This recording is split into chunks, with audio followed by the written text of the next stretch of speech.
Souffle nouveau, une vie portée par les 7 dons de l'Esprit Saint. Troisième don, le don de science. L'Esprit Saint élève au-dessus de la piété le don de science. L'homme, ayant fait l'expérience de la piété de Dieu, de sa tendresse et de sa grandeur, est maintenant appelé à connaître avec un soin attentif comment correspondre à cet amour, comment grandir en lui et ce qu'il faut éviter pour ne pas l'attiédir, voire l'éteindre. Pour cela, nous sommes équipés du don de science ou du don de connaissance. Nous avons tous envie de connaître. Il y a en nous une aptitude et une soif à connaître, un intérêt pour des sciences. Ici, nous allons évoquer la science des saints ou la connaissance des choses saintes, comme le dit le livre de la sagesse. La particularité de cette connaissance, c'est qu'elle ne vient pas d'un raisonnement humain, mais elle est enseignée par Dieu lui-même. Voilà pourquoi elle est cette science surnaturelle. Voilà pourquoi j'ai aussi besoin d'un capteur, d'un récepteur, donc du don d'Esprit Saint, pour recevoir cette connaissance que Dieu enseigne. Quand on lit par exemple dans l'évangile de Matthieu, le récit de la profession de foi de Pierre, il faut noter la dernière phrase. Je relis. Jésus, arrivé dans la région de Césarée de Philippe, demandait à ses disciples, au dire des gens, qui est le Fils de l'homme ? Ils répondirent pour les uns Jean-Baptiste, pour d'autres Élie, pour d'autres encore Jérémie ou l'un des prophètes. Jésus leur demanda, et vous, que dites-vous ? Pour vous, qui suis-je ? Alors Simon-Pierre prit la parole et dit, tu es le Christ, le Fils du Dieu vivant. Prenant la parole à son tour, Jésus lui dit, heureux es-tu, Simon, fils de Jonas ? Ce n'est pas la chair et le sang qui t'ont révélé cela, mais mon Père qui est aux cieux.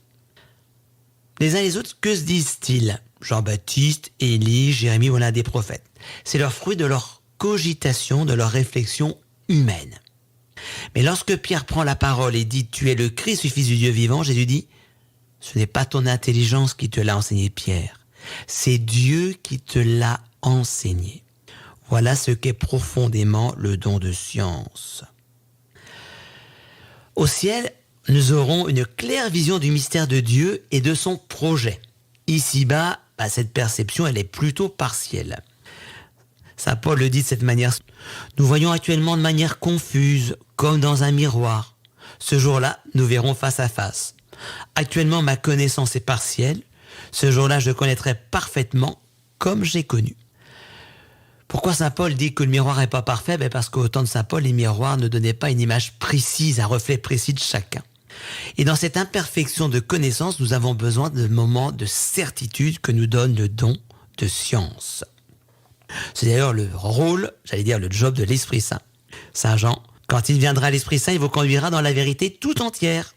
En effet, ce qu'il dira ne viendra pas de lui-même, mais ce qu'il aura entendu, il le dira, et ce qui va venir, il vous le fera connaître. Donc, le don de science nous donne de savoir d'une manière assurée et droite ce qu'il me faut croire et ce qu'il me faut accomplir. Et ce don de science a un effet particulier dans notre rapport avec la création. Il me donne de la percevoir telle que Dieu l'a conçue et la conçoit. Quand nous regardons la création, surtout aujourd'hui, il y a tout un courant qui donne à penser que l'homme serait comme un ennemi, en tout cas en trop dans cette nature. Or, lorsque nous nous laissons enseigner par l'Esprit Saint, c'est tout autre chose qui nous est dit. Dieu nous révèle que l'homme a été mis dans la nature, dans la création, pour que cette dernière puisse s'accomplir. En effet, comment le grain de blé pourrait-il devenir du pain s'il n'y avait pas le travail de l'homme ? Dans la nature, il y a de multiplicité, de potentialités, et c'est la mission, voilà ce que nous enseigne ici le don de science, et c'est la mission de l'homme d'amener la nature à son accomplissement. Autre chose encore que nous enseigne ce don de science dans notre rapport à la création et à la nature aujourd'hui. Quand nous regardons la création, nous voyons que dedans, il y a une loi qu'on appelle le modèle circulaire de production. C'est-à-dire tout ce que produit la nature est toujours réutilisé et réutilisable. Il n'y a jamais de déchet ultime. Ça, c'est un enseignement que nous pouvons recevoir dans notre manière aujourd'hui de concevoir la production industrielle. Cette nature, elle nous fascine et en même temps nous faisons l'expérience qu'elle nous est insuffisante. Aujourd'hui, on voudrait idolâtrer la nature.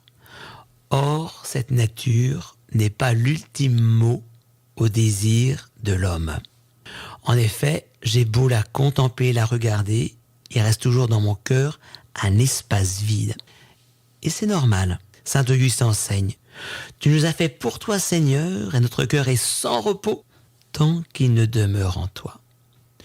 Le don de science me révèle que mon désir d'infini ne trouve pas sa réponse dans des biens matériels, même ceux qui viennent de la main de Dieu, mais que mon repos profond, c'est de le trouver en Dieu lui-même. Qu'est-ce que ça peut nous donner dans notre quotidien, ce don de science ? C'est notre manière, par exemple, de nous promener dans la nature. Cette capacité de la regarder comme un livre ouvert qui nous parle de Dieu. Tout dans la nature rend gloire à Dieu. Le chant des oiseaux, les couleurs des fleurs, la vie qui grandit. Je peux me promener, ne rien voir de cela. Me promener et le voir. De plus, je peux chaque jour faire le même chemin et ne plus rien voir de ce chemin. Or, ce don de science me donne d'admirer à nouveau ce que l'homme est capable de faire et d'accomplir. Telle belle façade du travail de l'artisan, tel ouvrage contemporain me parle du génie de l'ingénieur. Sans le don de science, non seulement j'ignore ce que je dois faire, j'ignore ce que je dois croire, mais je passe à côté d'une multitude d'informations, de connaissances qui me permettent de guider ma vie et qui sont là sous mes propres yeux. Lorsque nos yeux sont illuminés par l'Esprit, ils s'ouvrent à la contemplation de Dieu, dans la beauté de la nature et dans la grandeur de l'univers. Ils nous permettent de contempler Dieu dans le génie humain et dans la solidarité humaine. Souffle nouveau, une vie portée par les 7 dons de l'Esprit Saint.